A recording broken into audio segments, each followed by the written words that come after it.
Shabbat Shalom. Bueno, para todos los que se están conectando ahora, les tengo que decir que en la Biblia hebrea, el 5.26 equivale a la Biblia de ustedes en el castellano en el 5.12. 12, por eso. 5.12. Ok, voy a estar un poco ahí con los versos porque, bueno, acá no sabía que había esa diferencia, ¿no? Pero vamos a leerlo. Esta haftará nos va a hablar justamente en paralelo con lo que está ocurriendo allá en la parashá. La parashá de hoy se llama Trumá y es justamente el pedido de una ofrenda elevada al pueblo para que se construya el templo. ¿Okay? Y aquí nos vamos a encontrar con una paradoja, una cuestión que llama mucho la atención y que tiene que ver con lo que vimos en la clase anterior, el Shabbat pasado. ¿Okay? Vamos a leer. Dice: y Hashem le dio sabiduría a Salomón, tal como le habló. Y hubo shalom entre Hiram y entre Shlomo, que es Salomón, y cortaron un brit entre ellos dos. Así dice literalmente, cortaron una brit. La palabra brit en hebreo es femenino. Así que hay que decir, cortaron una brit. Porque brit es la palabra que hemos hablado, que significa que lo han traducido pacto, o se suele entender como pacto. ¿Okay? Pero la palabra brit, yo la he explicado muchas veces en varias clases, en varios escenarios, y esa palabra indica es la decisión que toma el que está en ventaja de beneficiar al que está en desventaja. No tenemos en castellano una palabra para eso. Lo más cercano es la palabra diatiki en griego, que tradujeron como testamento, pero se nos hace muy extraño que hayan cortado un testamento, se oye como raro, ¿no? Entonces no tenemos una palabra, pudiéramos decir estableció una beneficencia o algo por el estilo, o llamó beneficiario Salomón al rey Hiram o algo así por el estilo. Pero bien, cortaron. Ya saben que normalmente la expresión viene de cuando en la antigüedad se ofrecían sacrificios como símbolo de que había de morir aquel que violase la brit. En este caso, pues Hashem por eso dio una brit, de tal manera que él ofreció además un sacrificio como dando a entender pues que él iba a asegurar hasta el final el cumplimiento de su palabra. Entonces dice que hubo entre ellos dos una brit, una beneficencia establecida allí. Y dice el verso siguiente: e hizo subir el rey Salomón, ¿qué cosa? Esa es la paradoja. ¿Qué hizo subir o qué montó el rey faraón? ¿Un qué? Impuso leva. Leva. ¿Qué es leva? Tributo. Tributo. Más que tributo, un impuesto. Ojo, hizo, ahí dice literalmente, montó el rey Salomón un impuesto. Esa palabra leva en español. No sé, la verdad no sé, en castellano Lo me hacían pregunto. con los indígenas. Sí, Sí, algo que paraban un tiempo. como hay no me acuerdo ahora, las encomiendas, Las encomiendas, Las esa cosa que era una leva. las mitas, Sí. mitas, algo así, Tenían que ¿verdad? trabajar, sí, que tenían que trabajar. Bueno, pero aquí en hebreo tenemos la palabra más. En hebreo, sale así, es una palabra muy extraña. Mein samech, más. No se debe olvidar nunca. Más significa justamente impuesto. Impuesto. Y aquí suena como bastante contradictorio con lo que estudiamos en la clase anterior y con lo que de hecho es la Trumá. Porque fíjense ustedes que la Trumá que Moshe pide en el desierto es voluntaria. La gente, Dios le dice, toma de los hijos de Israel una Trumá para la obra del tabernáculo. Y trumata no se puede entender como impuesto. No, Ni ofrenda tampoco. no. Es una especie de ofrenda tal vez. Pero aquí la traducción se entiende como si fuera un relevo de personas, porque ahora hay 30.000 hombres que se turnan. No, esto es un impuesto. Por eso, Ahora vamos a verlo por qué. La traducción está llevándolo para otro lado. Sí, totalmente. Aquí lo que está hablando, repito, es una imposición. La diferencia con la Trumá, os voy a explicarlo, porque es que en hebreo tenemos varias palabras que se han traducido como ofrenda. y son distintas una de la otra. Por ejemplo, una de las que más se suele traducir como ofrenda es la palabra minjá, y minjá tiene una base que es netamente el corbán que era de harina. Eso es lo que es la minjá.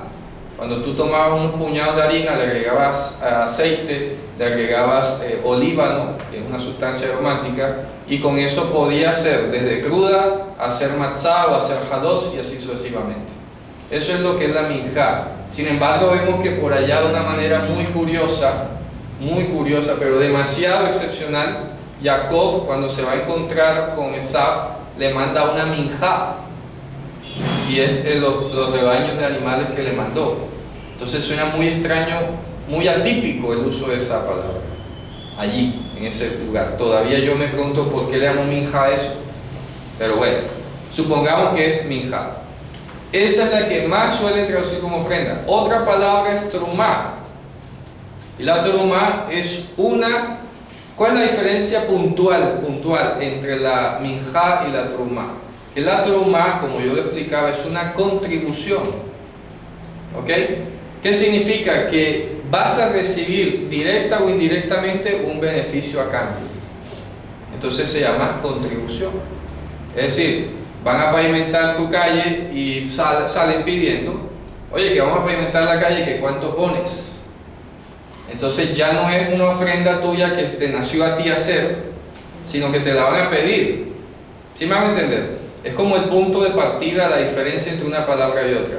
Porque la minjá te nace a ti, darla, una minjá, voy a darla. Un regalo. Un regalo. En cambio, la trumá es algo que te han pedido y tú tienes a bien darlo, porque de repente vas a ver que va a haber un beneficio de alguna manera. Entonces hace una trumá, Una retribución. una especie de contribución ahí. Que yo le expliqué en la clase anterior con el tema de la valorización. Contribución, retribución. Algo así. Y la otra es esta palabra más, que no es ofrenda, sino es impuesto y es totalmente distinto. ¿Ok? Hay otra palabra que traduce Es ofrenda. No, esto es más, esto es impuesto. Sí, impuesto. Ya. Y la otra palabra que traducen a veces como ofrenda es la palabra tznufa, con T, tznufa, que tiene que ver cuando se mecía lo que tú llevabas, pero es como distinto, no deberían traducirlo como ofrenda. Entonces traducen la ofrenda mecida. No es igual, ahí se está hablando del hecho de mecerla nada más. Lo que tú has llevado habrá que establecer si era una trumá o si era una minjá. O sea que lo que se mecía no determina Eso. si era ofrenda, correcto. si era una trumá o era una... Es correcto, excelente, muy bien. Entonces la trumá es simplemente el hecho de moverla, pero qué calidad o estatus tiene, eso había que establecerlo después. ¿Ok? Sí, en español nada más usa una sola palabra. Ofrenda mecida, que no entiende, no sé, hay que precisar el concepto. Aquí en este caso él puso, ahí lo dice, un impuesto, un más. ¿Ok? ¿Qué dice entonces?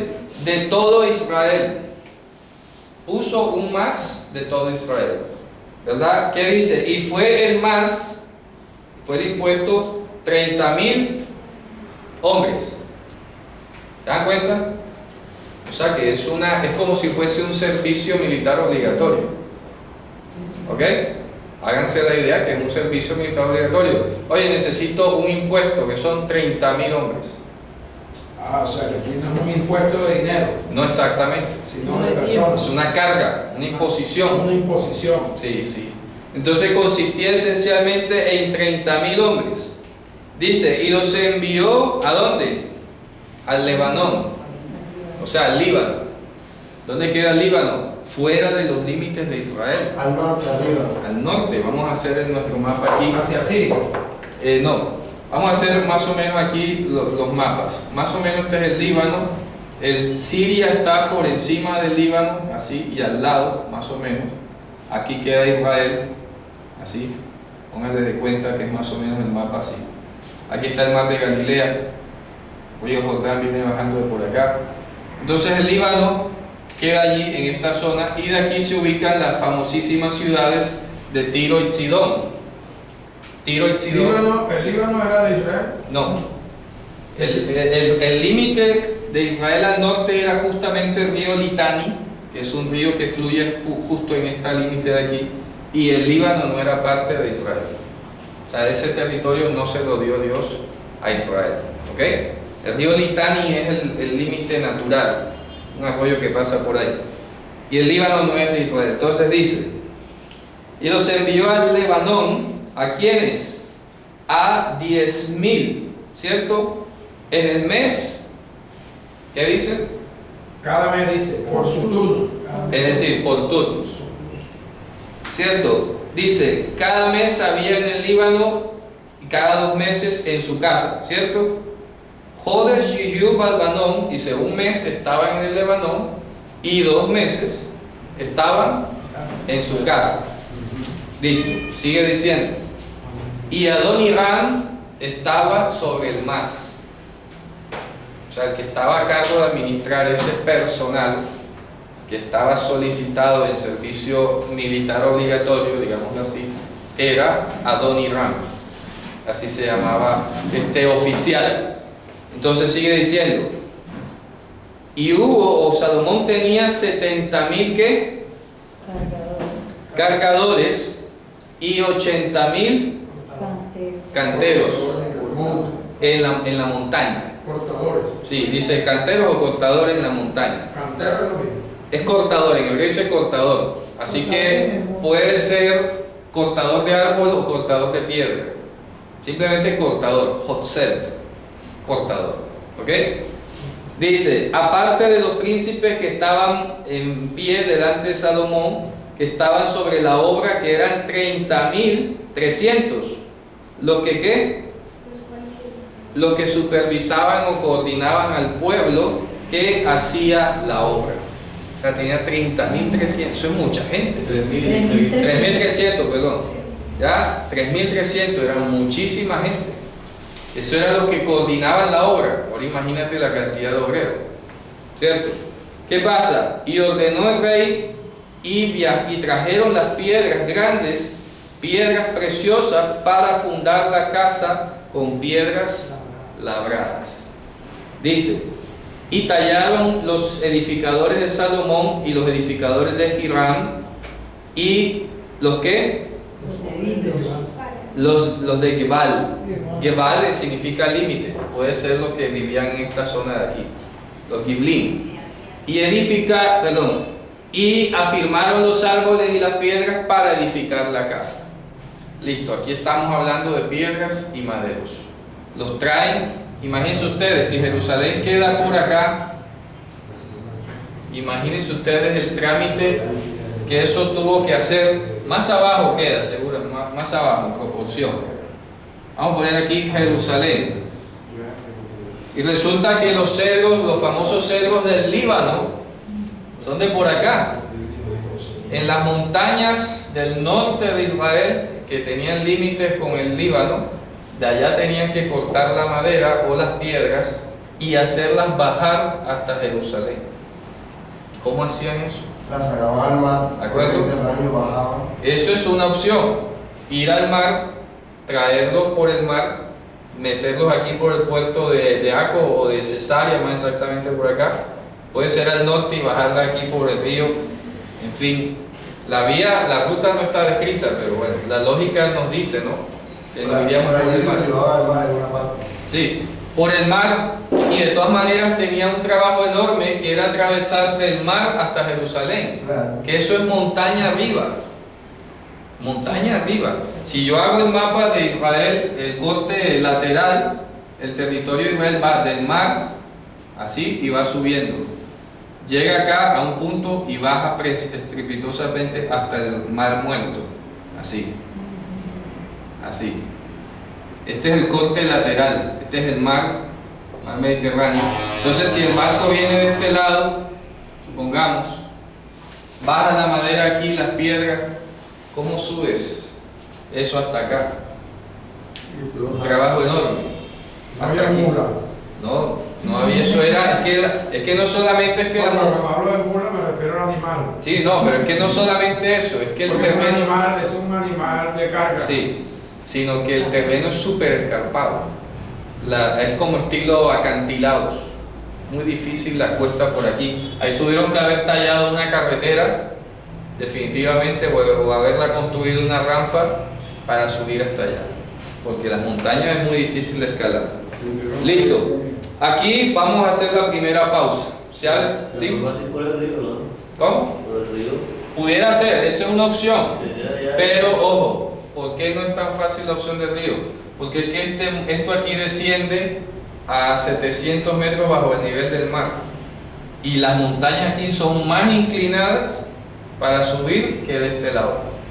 Porque aquí es donde queda la famosa Qumran, el Mar Muerto, los rollos del Mar Muerto, es una zona aquí. Y eso es una caída en precipicio hasta abajo, de tal manera que subirla por ahí no la veo, sinceramente. Allá queda un sitio conocido como Masada. Matzalá, exactamente, es uno de los que queda En la aquí, punta. ahí en las laderas justo antes del Mar Muerto. Entonces el precipicio es demasiado grande. ¿Y Jerusalén está ahí? Jerusalén quedaría aquí, en esta punta de aquí. Ah, pero es más fácil por el mar. Sí, más fácil, de alguna manera es más fácil por el mar. Bien, ¿qué es lo que vamos a comentar de aquí? Bueno, suena muy extraño, bueno, el que se haya aliado con un rey extranjero. Eso obligó a que los rabinos dijeran, como siempre salen a decir, que era que Hiram se había convertido al Dios de Israel. Bueno, eso es una posibilidad, ahí no lo dice, ni vamos a negarlo ni a afirmarlo, simplemente queda allí como pendiente, ¿no? Pero ¿qué estamos viendo aquí? Inicia diciendo que le había dado sabiduría a Salomón. Y esa sabiduría, fíjense ustedes, estaba orientada a la edificación de la casa de Hashem.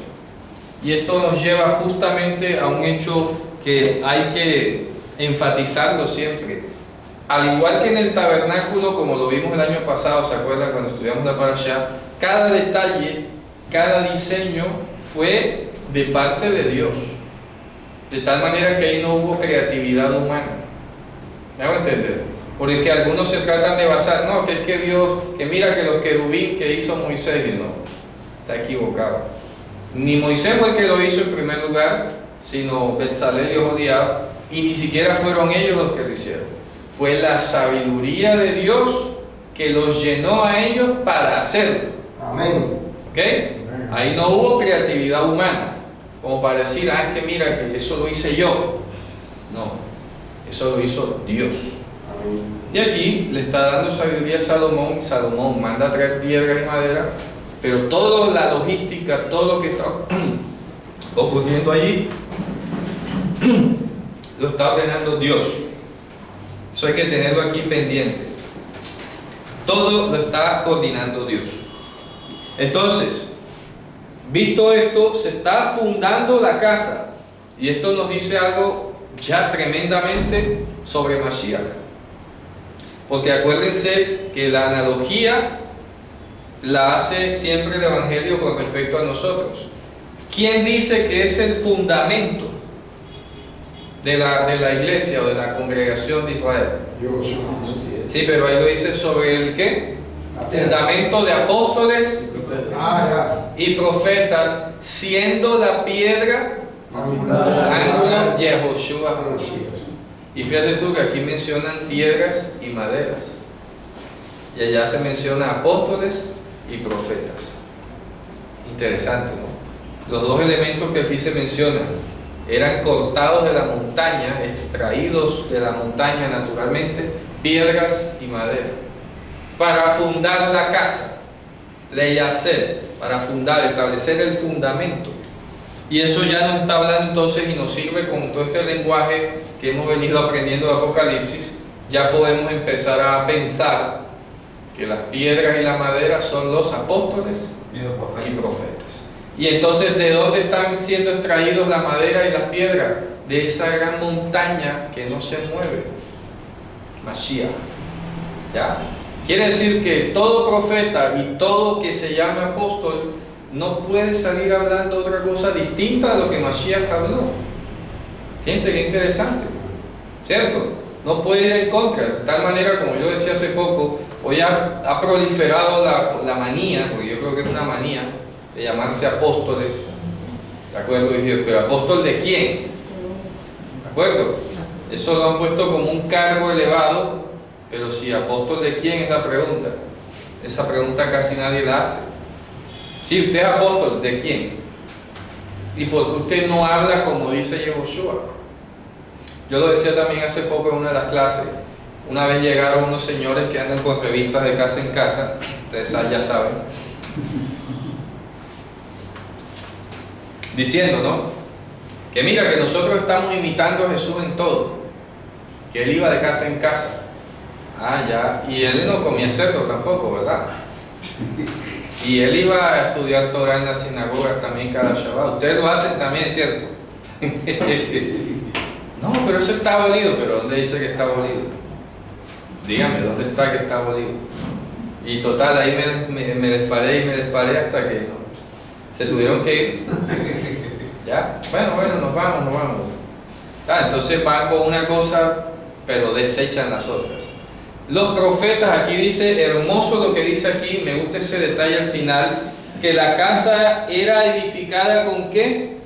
Afirmada con árboles y madera, con árboles y piedras para edificar la casa. Pero ¿qué dice en la parte final del 31? Perdón, voy a leerlo acá. Debe ser, dice, y el rey ordenó y trajeron piedras grandes y piedras preciosas. 17. Fíjate tú. Dice, para fundar la casa con piedras de qué? Piedra costosa para los cubiertos de la casa y piedra labrada. Piedras de labrado, dice literalmente. Y no es en vano que la Jerusalén celestial está fundada sobre 12 cimientos y cada cimiento es ¿qué? 12 piedras y piedras preciosas. Oye, qué espectacular. ¿Labrada qué es? Labrada significa que no fue pasada por hierro, porque acuérdense que el hierro no se podía pasar sobre el altar del sacrificio porque se dañaba. Simplemente era una técnica que habían desarrollado para traerla de tal manera que encajase naturalmente una con la otra, como han hecho las construcciones de los incas. Acuerdan que las piedras parecen extraídas, pero encajan de una manera que entre ellas no pasa una aguja.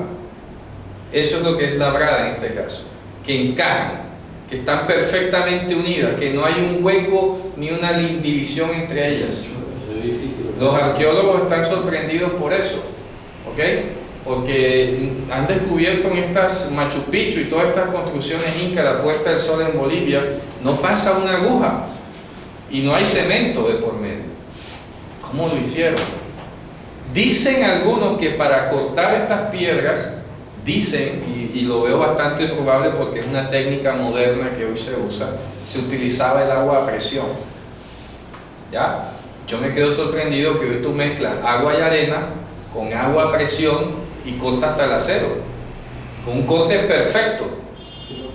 Eso es lo que han teorizado algunos de cómo se cortaban estas piedras sin utilizar hierro, ni martillo, ni estas cosas.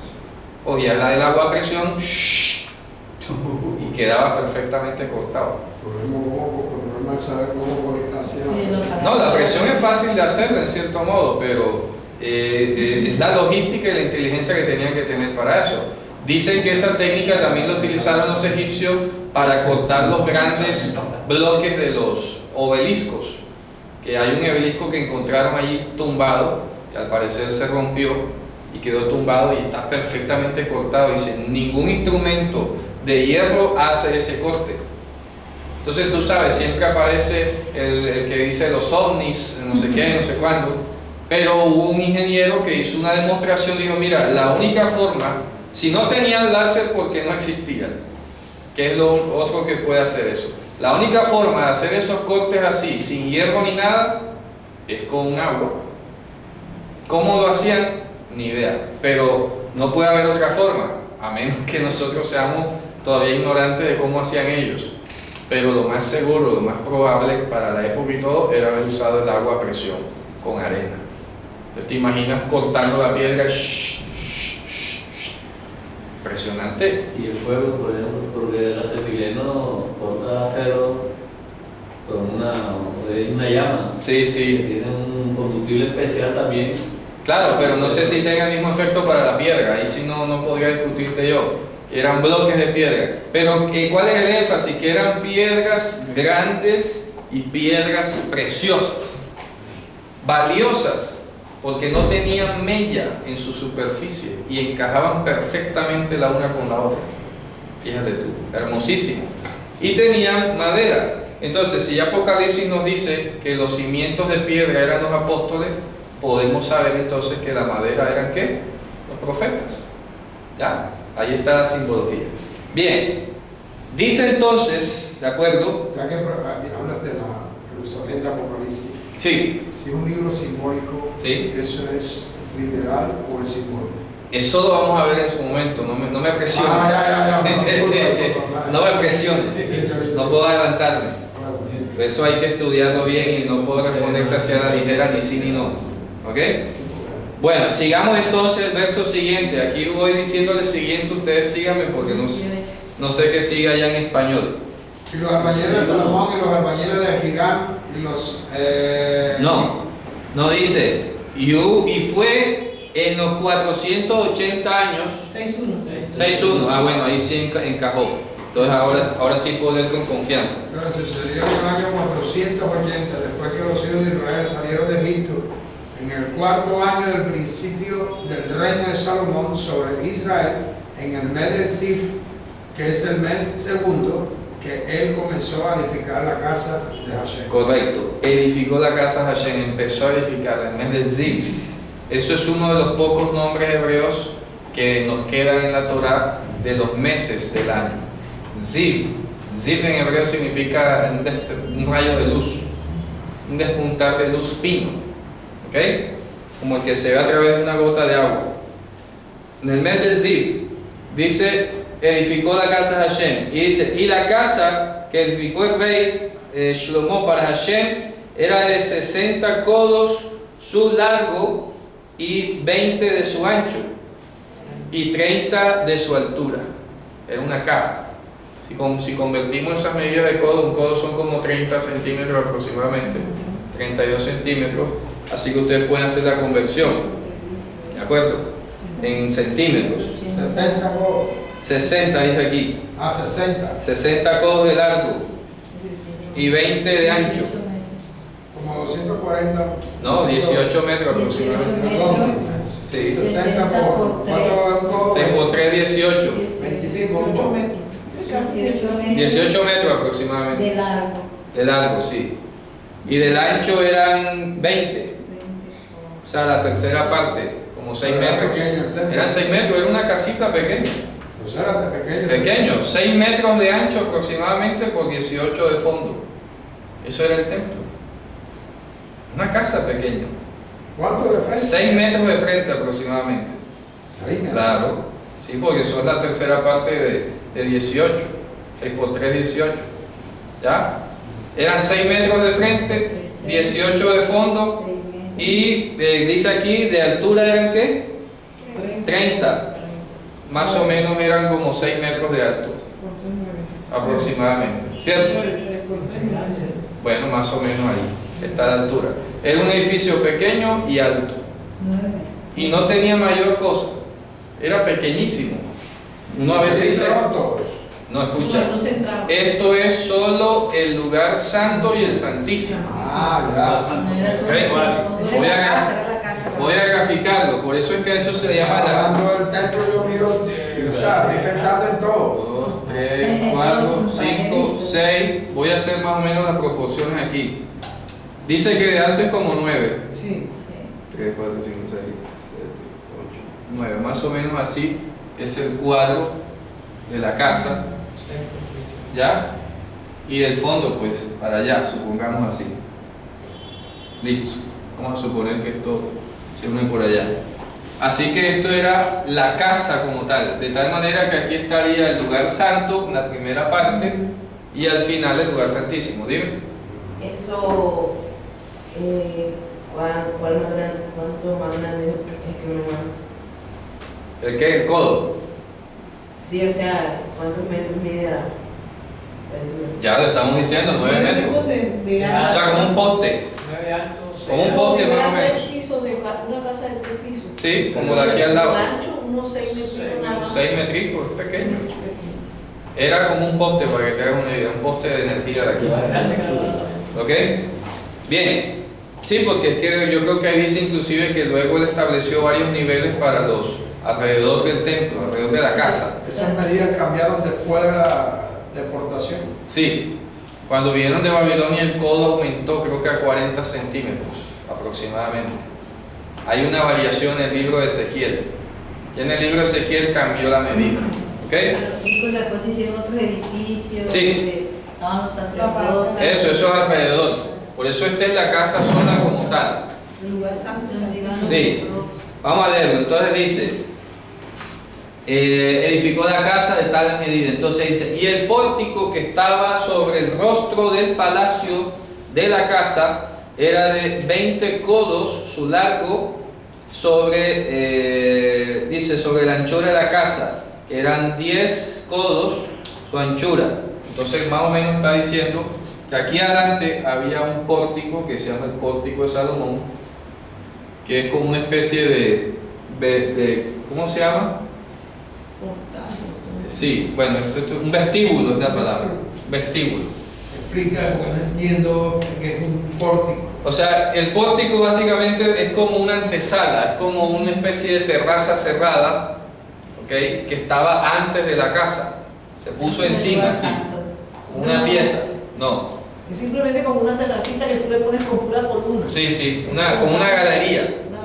Una galería le llaman. Hagan de cuenta que la casa como tal es lo de negro y lo de rojo es el pórtico. Repito, lo de rojo es otro aditamento aquí. Es cerrado. Es cerrado, que se puso acá, adelante. ¿Ok? O sea que después de la puerta estaba ese pórtico. Es correcto, claro. Pórtico, ¿por qué? Por puerta. La puerta estaba aquí, la puerta de la casa, digamos, estaba acá, y esto adelante tenía su propia puerta. O sea, adelante. Sí, adelante. O sea que el pórtico era la puerta Es correcto. de la calle. La puerta de la calle, la antepuerta. Así. La antepuerta, exacto. La antepuerta. Aquí antes había eso. Aquí antes algunas casas las construían así. Sí. ¿Ya? Entonces aquí hay una antepuerta, ¿cierto? Y luego venía la puerta como tal Y del. eso se llama pórtico. Eso es lo que se llama el pórtico. Todo esto, todo. Todo se llama. Todo lo que se llama, en hebreo se llama ulam. Esta construcción se llama ulam. ¿Ok? El ulam. Así se llama, ulam. Se llama ulam shlomo. Fíjense que esta construcción o este aditamento es donde dice que Yehoshua se paseaba por el pórtico de Salomón. ¿Ya? Ulam shlomo. Ay, que tanto se pasea, que tan grande era. No. Es que no es grande, repito. Simplemente es la referencia de que aquí adelante, entre el pórtico, del pórtico, aquí habían unas escaleras y aquí adelante estaba el altar del sacrificio. ¿Ok? Aquí estaba el altar del sacrificio. Entonces, este era el atrio de los sacerdotes y el Mesías se paseaba por aquí, caminaba por ahí. Ahí en la terraza. Sí, ahí en la terraza, aquí, entre el lugar, en la entrada del lugar santo y entre el altar del sacrificio, ahí caminaba. Y ahí es donde le preguntan, dinos si tú eres el Mesías, Lord. ¿Qué hacía allí? ¿Qué simbolizaba? Eso lo aprenderemos de pronto más adelante. ¿Ok? Pero quiero que nos ubiquemos. Esto es lo que se llama el ulam. ¿Ok?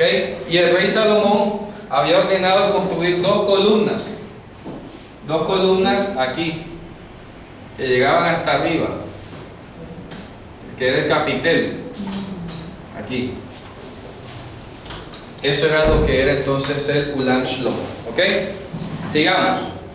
Entonces dice, y el ulam que estaba sobre el rostro, ¿sí ves? Sobre el rostro, estaba puesto sobre la cara del templo, un dispositivo agregado allí, ¿ya? Que estaba sobre la cara del templo era de 20 codos su largo, ¿de acuerdo? Sobre el rostro o del ancho de la casa, que eran 10 del codo su anchura sobre el rostro de la casa. Dice el verso siguiente, el 4, e hizo a la casa ventanas, ¿de qué? Bueno, en hebreo dice shkufim atumim, era como los ojos de buey, ¿ya? eran anchas por fuera y estrechas estrechas por fuera y anchas por dentro. ¿Ya? Como esos tragaluces, eran ventanitas que se veían pequeñas por fuera, pero por dentro eran anchas. Entonces dice, y edificó sobre el muro de la casa, ¿qué cosa? Aposento alrededor, con el muro de la casa alrededor del templo. ¿Y para qué? El lugar santísimo. La palabra que aquí utiliza para el lugar santísimo es muy extraña, es atípica en la Biblia, porque utiliza la palabra debir. El debir. Así se le llamó al lugar santísimo. El debir. La palabra. Sí. Tiene que ver con la palabra. El debir, como el lugar de donde se habla. ¿Por qué? Es muy extraño, es muy raro el uso de esa palabra. Así esa sale. ventana, por ejemplo, Ese el lugar porque santísimo, ya- nadie podía mirar hacia adentro. Sí se podía, pero estaba en una altura y la función básicamente era la de iluminar. Ya, iluminar básicamente. Bueno, miren que estos son... Pero ahí no podían entrar Jesús, debe ser que el pórtico... No entraba, no entraba. Estoy hablando aquí en la... Se paseaba por el pórtico. Pero debe ser que estaba afuera, porque Afuera. el pórtico sí no se puede. No, obviamente. Él estaba aquí afuera, ¿no? Tenía No, que... pero acuérdate que ahí solamente podían entrar los sacerdotes en esa parte. No, en el pórtico sí, podían solo los sacerdotes. Afuera se podía pasear cualquiera. No, pero afuera del... Porque ese Sí, sería... sí. No, el que sea atrio los sacerdotes no quiere decir que esté restringido al público. Simplemente que a la Ahora, hora... ya en el otro templo sí. Porque Más adelante. Sí. Más adelante sí. Porque bueno, se ponen, establecen unos límites específicos que antes no existían. Sí. Que el atrio de las mujeres, que el atrio de los varones, Sí. eso no existía antes. ¿Ok? Bien, sigamos. Entonces sigue diciendo el texto acá, que puso alrededor de la casa unos aposentos.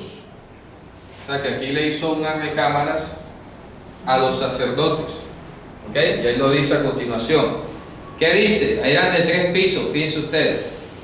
Le hizo alrededor del muro de la casa, le hizo los aposentos. Un aposento inferior de 5 codos de ancho, el de medio que era de 6 y el de arriba que era de 7, o sea que iba aumentando, era muy extraño, ¿no? Porque arquitectónicamente uno se imaginaría lo contrario, a menos que, sí, porque dice el de abajo, el inferior. El inferior era una medida, el de arriba sobresalía y el otro era más grande. Así. Iba creciendo. Unos bolsillos alrededor, pero el siguiente nivel era más alto. Sí, pero el siguiente nivel era más grande. Debería ser lo contrario por lógica. Uno diría por lógica que es lo contrario. No, pero en las casas normalmente el balconcito que sale afuera. Sí, como un salido allí, ¿verdad? Bien, ¿qué dice? Miren los detalles que tiene esta casa. Dice a continuación, en el versículo 7, y la casa al ser construida era de piedra ¿qué? Eben Shlema, piedra completa. En hebreo dice Shlema, que es completa o perfecta. Shlema, íntegra. Es decir, que cada bloque era entero.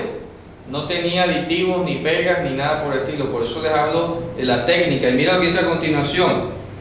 Era piedra completa que rodaba, ¿de acuerdo? Al ser edificada. Sí, Shlema.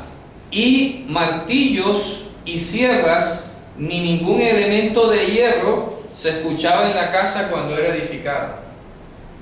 Impresionante. Porque tú dirías, bueno, para ajustar la piedra tenían que darle unos martillazos o algo. Un cincel. O un cincel. O serruchar la madera. No, todo ya venía perfectamente cortado. Cuando lo traían desde el Líbano, ahorita que hice el mapa, ya eran como las piezas del Lego. Esto se enchaza aquí, se encaja aquí, tac, tac, tac, tac, tac. Y no hubo necesidad de utilizar instrumentos de hierro en la construcción de la casa. Rompecabezas. Como un rompecabezas. Dime. Las piedras que se unían para hacer el templo, las pegaban o no se podían desarmar. Se podía desarmar. Se podía desarmar. Lo que pasa es que eran pesadas, obviamente, y que toda la estructura. De hecho, hace poco veía un video que yo lo compartí en mi Facebook, de cómo y por qué las estructuras antiguas de China no se caían con los terremotos. Habían tenido terremotos de hace 500 años y todavía estaban en pie. Y mostraron el ingenio de arquitectos chinos, que lo que hacían era una cantidad de engranajes, de encajes, así, unos tramados de madera, unos cortes específicos de insertar una madera con otra, que cuando pusieron un terremoto de nivel 10 no se cayó y no tenía ni un solo clavo. ¿Ya? Eso es un ingenio de la antigüedad, una maravilla. Y todos los templos de China son así, de madera, y no tienen clavos ni nada de esas cosas, y no se caen. Eso es un secreto, ¿ya? Un secreto. Tuvieron que hacer un escáner de un templo antiguo para reproducir las piezas y volverlo a hacer ellos de nuevo y hacer la prueba. Y funcionó. Increíble. Entonces aquí este templo de Salomón está construido de una manera increíble, de que la madera está encajada, ¿verdad? Las piedras todas encajan de una manera perfecta. Y ese lenguaje lo vemos en la carta de Pedro. Vamos a leerlo, miren lo que dice aquí. Vamos a ir a 2 de Pedro, capítulo 3. Primera de Pedro, capítulo 3. Miren lo que dice aquí.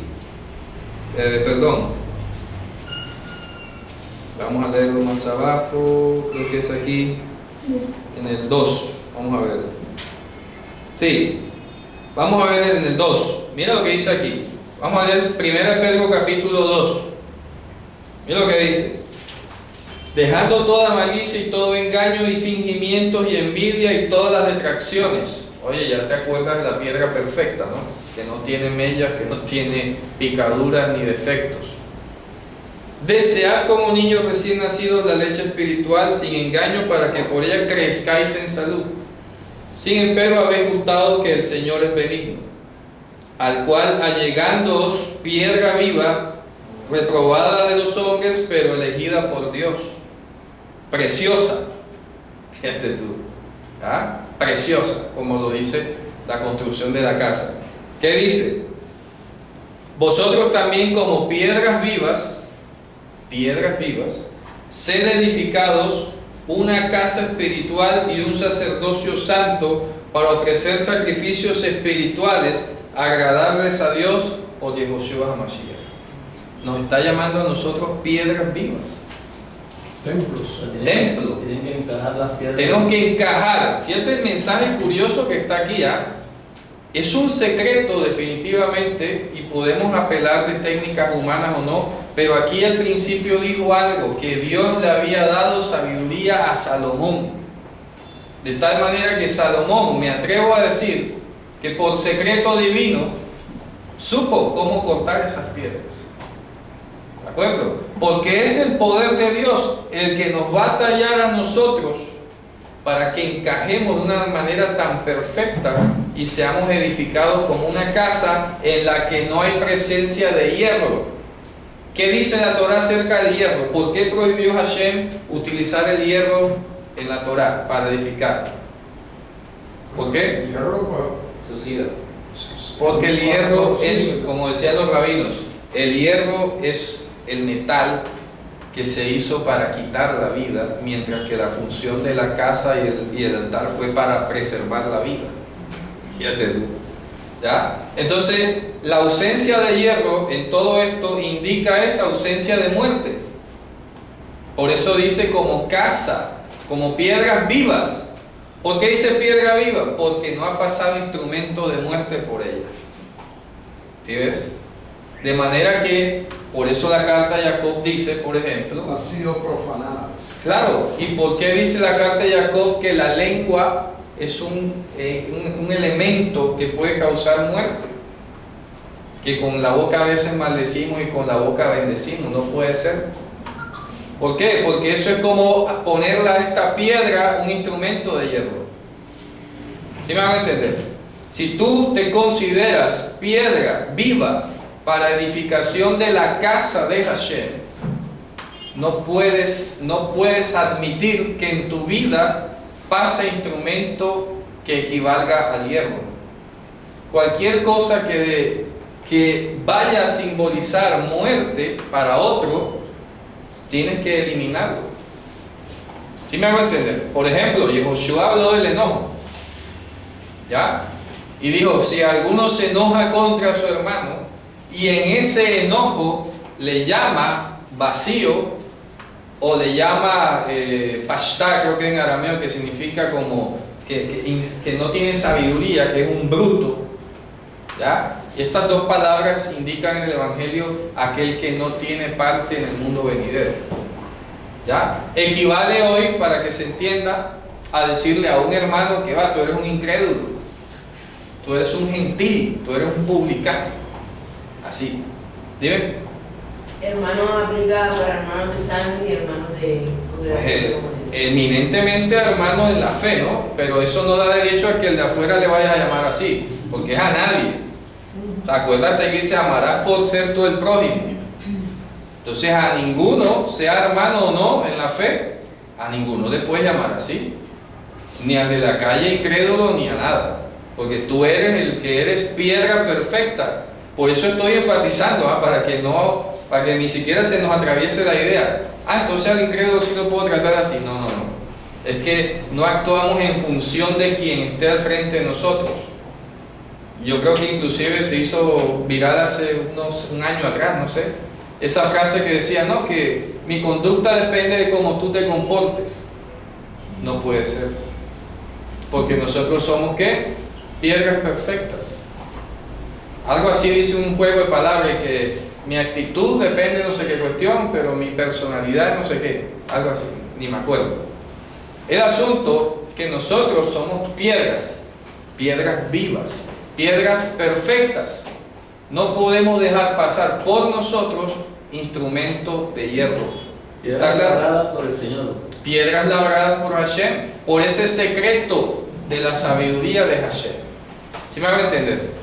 Porque aquí dice simplemente, y por eso empieza diciendo, y Dios le dio sabiduría a Salomón. Así que Salomón estuvo detrás de la coordinación de todo eso. No fue con la sabiduría de Hiram. A pesar de que sí emplearon los trabajadores de Hiram y lo que sea, Salomón tuvo que haberle dado el secreto. Mira, quiero que lo hagas así porque nosotros no podemos pasar hierro sobre estas piedras.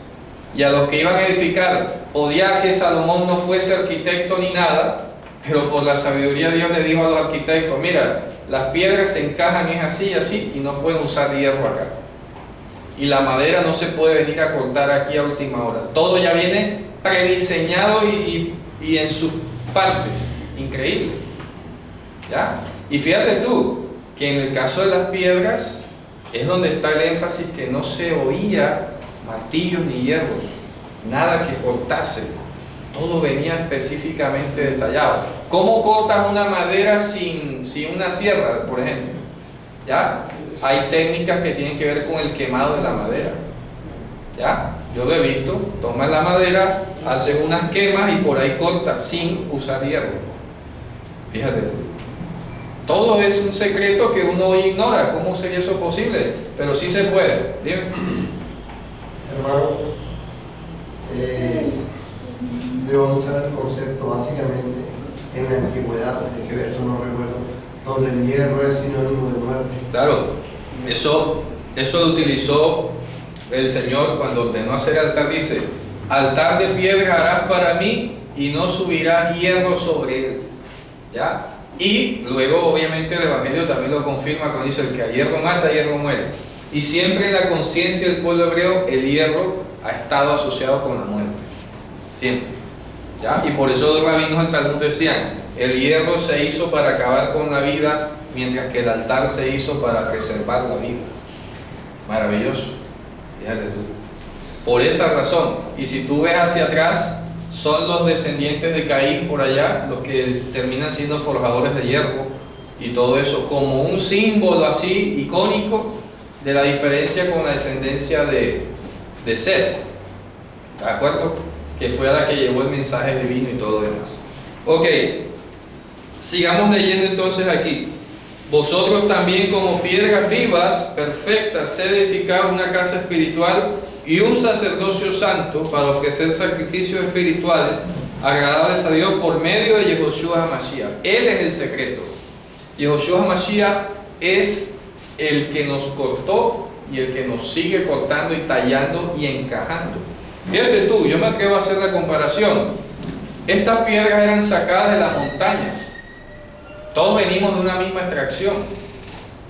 Pero el que hace la distinción en nosotros del resto de la montaña, ¿quién es? Mashiach. Todos venimos de la misma roca, de la misma montaña. Pero somos cortados por Él de allí. Y somos hechos perfectos para la edificación y la morada de Dios en espíritu. Yo creo que aquí lo sigue mencionando. Por eso 15 palos de Además, masa. Claro. Además eran piedras escogidas, porque supongo que no todas iban a servir. Claro, no, y fíjate tú lo que dice aquí. Por lo cual también contiene la escritura: he aquí yo pongo en Sión la principal piedra del ángulo, escogida y preciosa, y el que creyere en ella no será confundido. Ella es pues honor a vosotros que creéis, mas para los desobedientes la piedra de los edificadores reprobaron, esta fue hecha la cabeza del ángulo. Y la piedra de tropiezo y roca de escándalo, aquellos que tropiezan en la palabra siendo desobedientes, para lo cual fueron también ordenados. Mas vosotros sois linaje escogido, real sacerdocio, gente santa, Goy Kadosh, pueblo adquirido, para que anunciéis la virtud de aquel que los llamó a las tinieblas a su luz admirable. Vosotros que en tiempo pasado no eras pueblo, ahora sois pueblo de Dios, que el tiempo pasado no habíais alcanzado misericordia, pero ahora han alcanzado misericordia. ¿De acuerdo? Fíjense ustedes. ¿Y qué termina diciendo allí? Miren lo que dice a continuación. Amados, piedras perfectas labradas por Dios, llamados a ser casa de Hashem, morada de Dios en espíritu. Amados, yo ruego como extranjeros y peregrinos con respecto al mundo, que os abstengáis de los deseos carnales que batallan contra la resistencia, teniendo vuestra conversación honesta entre los gentiles, para que en lo que murmuran de vosotros como malhechores, glorifiquen a Dios en el día de la visitación, estimando por las buenas obras. Fíjense ustedes, ahí lo está diciendo: absténganse de todo deseo carnal que el mundo les va a ofrecer. Les invito a que sean como peregrinos y extranjeros. Es lo que está diciendo ahí. Cuando dice les hablo como a peregrinos extranjeros, es a ellos con respecto al mundo. No se dejen gobernar de lo que el mundo les está trayendo, porque ustedes fueron cortados de allí. No pueden, una vez que tú has cortado la piedra, no puedes pretender meterla de nuevo en la montaña. No va a encajar. No va a encajar. ¿Qué haces metiéndote allá? ¿Qué es lo que le puede pasar a una piedra que ya fue cortada por todas sus partes y se quiere meter otra vez en la montaña? Se va a dañar. Su corte, su finura, su detalle, su pulimento se va a dañar. Porque no va a encajar. Es que no va a encajar. No va a encajar. Y cuando venga a sellar, va a ser sellar por la misma montaña. Correcto, ni allá ni acá. Sí. Y fíjense ustedes, y el pulimento se va a dañar y ya no va a poder servir para edificar la casa. Sí, porque el Mesías también fue piedra reprobada. Claro. Puede pasar así. Así es. Fíjense ustedes, vamos a terminar entonces la lectura de la Haftarah. Miren cómo se han desprendido tantas cosas hermosas, ¿no? La pregunta cortita. Dígame.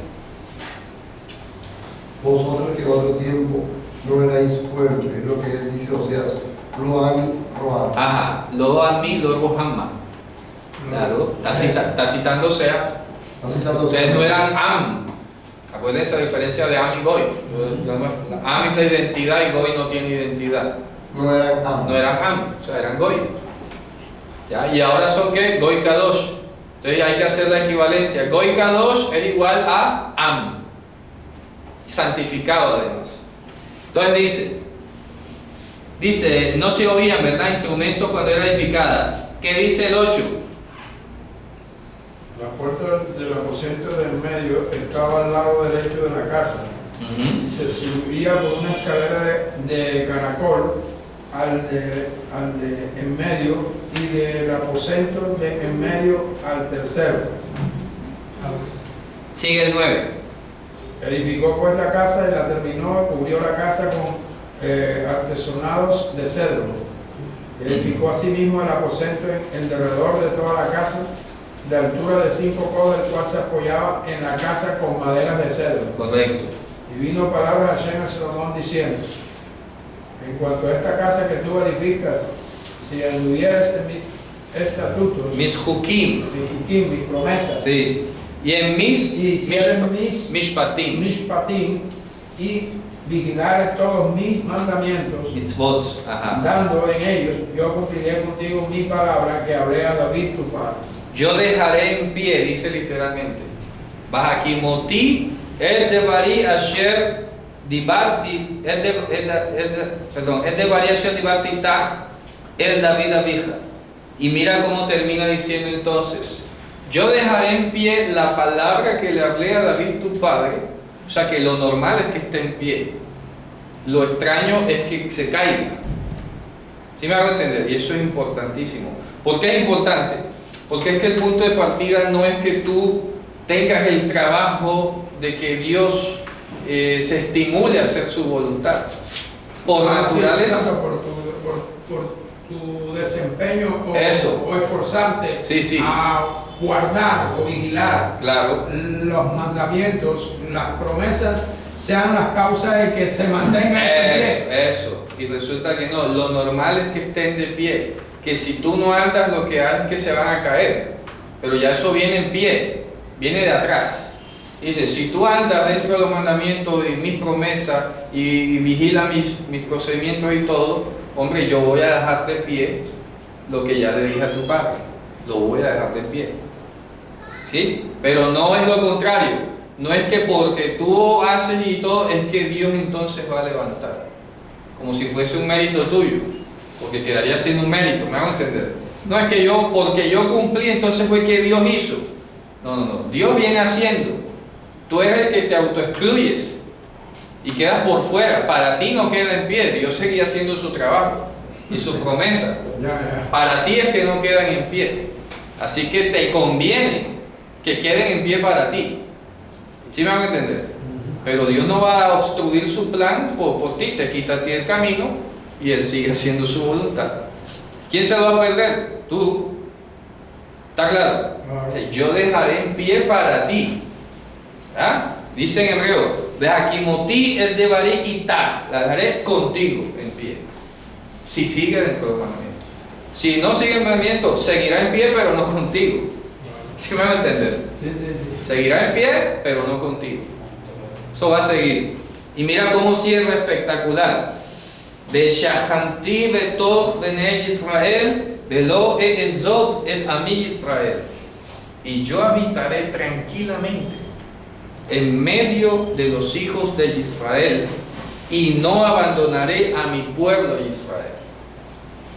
En consecuencia, fíjate que es una promesa, esta promesa y profecía que está diciendo está por encima inclusive de la obediencia del pueblo o no. Fíjate tú, porque cualquiera puede decir, entonces si los hijos de Israel desobedecían, entonces Dios no iba a morar. Quedaría la idea, ¿cierto? Entonces si los hijos de Israel se desobedecen y dejan el pacto, entonces Dios como que se retira para el cielo. Y ya, y no pasó nada, y escogerá otro pueblo después. No. Aun cuando los hijos de Israel llegasen en este momento a haber abandonado la promesa y los procedimientos y todo, Dios termina rematando todo diciendo, y yo habitaré en el futuro, ¿ya? Yo habitaré en el futuro en medio de los hijos de Israel y no abandonaré a mi pueblo Dice Israel. que la importancia no es para el pueblo de Israel, no se la está dando Dios. O sea, Él no está mostrando al pueblo de Israel, Él se está mostrando es Él es el que está mostrando. Claro, porque Él tiene un pueblo que Él conoce. Por eso me gusta el verso que dice, el Señor conoce a los suyos. Entonces cuando dice, mi pueblo Israel, no está queriendo decir toda la nación, ni todos los que eran israelitas allí, como Pablo lo dice. ¿Sí o no? No todo el que desciende de Abraham es hijo. Así que cuando dice los hijos de Israel, se está refiriendo a sus escogidos, a aquellos que Dios conoce. ¿Ya? Pare de contar. Sorprendas. Así que los escogidos de Dios andan en los mandamientos de Dios, ¿cierto? Van, como dice en Apocalipsis, van detrás del Cordero a donde quiera que Él vaya, guardan sus mandamientos y todo, y son piedras que se edifican y se dejan, ¿verdad?, encajar unas con otras para la edificación del templo del Señor. O sea, para ellos está en pie la promesa. Está en pie la promesa. Y los apóstoles dijeron, porque para vosotros y para vuestros hijos es la promesa y para todos cuantos el Señor nuestro Dios llamamos. Es decir, para todos cuantos el Señor nuestro Dios llamamos. Ahí está. Depende del llamamiento de Hashem. No el que quiere, no el que corre. No es que mi padre es Abraham. Dios puede hacer hijo Abraham de estas piedras. Sí. En ese contexto histórico, el 13 dice, Bechahanti de Tohamen, dice, y habitaré en medio de los hijos de Israel. Claro. Y no abandonaré. Y no Abandonaré. a mi pueblo Israel. Sí. Entonces, obviamente, si no empalmamos que de los dos pueblos hizo uno, siempre se va a quedar esta Claro. sola, aislada, Sí, sí. fuera de contexto. Referenciada solo con las 12 Solo tribus con las 12 y tribus. peor hoy solo con el pueblo judío. Solo con el pueblo Pero judío. cuando tú lees y entiendes lo que es mi pueblo Israel, Claro. estás hablando que es el pueblo de él, el que él conoce o el que él tiene en su mente, no el que la humanidad conozca. ¿Sí me hago entender? No el que tú te imaginas. No el que tú te imaginas, ese es el de él, mi pueblo, el que yo conozco, ¿ya? El que yo formo, el que yo llamo, El que yo labré. el que yo labré, El que ¿cierto? yo corté. El que yo corté, El que puse por piedra preciosa. amén. El que yo he armado, el que yo he incluido, el que yo he extraído, Ay, para de contar. inclusive del extranjero. ¿De dónde se sacaron las piedras? De fuera de Israel. Dice, una misma masa ha hecho Dios vasos de honra y vasos Oye, de... y presta atención, ¿y de dónde se sacaron las piedras? De fuera de Israel. Fíjate tú. Al Líbano. ¿Del para Líbano? No fue del territorio O sea que eran piedras defectuosas. extranjeras. No eran piedras de tierra santa. Es correcto. No eran piedras de tierra santa. Eso, correcto. Y Dios los trajo allí y los puso allí. Punto. Su voluntad es esa. Oye, todo es tan figurado, tan espiritual Sí. que se debe entender. Sí, sí. O sea, no hay Eso, otra forma. no hay otra forma. Cualquiera lee eso, oye, pero eso es aburrido leer que Eso. cortaron piedras. Tanto y- detalle. ¿Por qué se escribió eso? ¿Por qué se escribió eso? Ahí está. Dígame. Una pregunta, por favor. En el 6.1, ¿cierto? Se habla de cronológicamente de la fecha. Sí. Pero en el 7.14, Ajá. lo podemos leer, lo voy a leer. Se habla de la sabiduría de Irán. Sí. Pareciera que Irán era un protagonista importante, porque lo dice. Irán era hijo de una viuda de la tribu de Neftalí. Su padre, que trabajaba en bronce, era de Tiro. E Irán era lleno de sabiduría e inteligencia y ciencia en toda obra de bronce. Este pues vino al rey Salomón e hizo toda su obra. Pero es diferente, este no es el mismo rey. ¿Ya? Este es otro Hirán de la tribu Naftalí. Pero este es el rey Hirán de Tiro. Es extranjero. Es extranjero. De Tiro. Sí. El rey Hirán es rey de Tiro. Eso es Hijo de distinto. una viuda de Neftalí. Sí, por eso es distinto. Y su padre que trabajaba. Es distinto. Este es otro Hirán, diferente.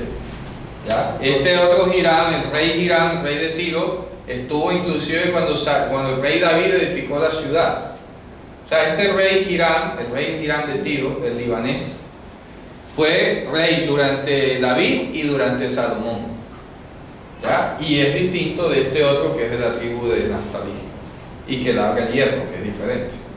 ¿Ok? Pareciera que en el contexto de la literatura. Sí, pareciera, pero no es el mismo. ¿Ok? Eso es Bueno, vamos a terminar, hermanos. Entonces ya saben, piedras perfectas que no conocen el hierro, piedras que el Señor ha escogido preciosas para él. Amén. Hermanos, de Traos, Shalom, Shabbat Tov. Shalom por acá los hermanos. Y vamos a finalizar acá también.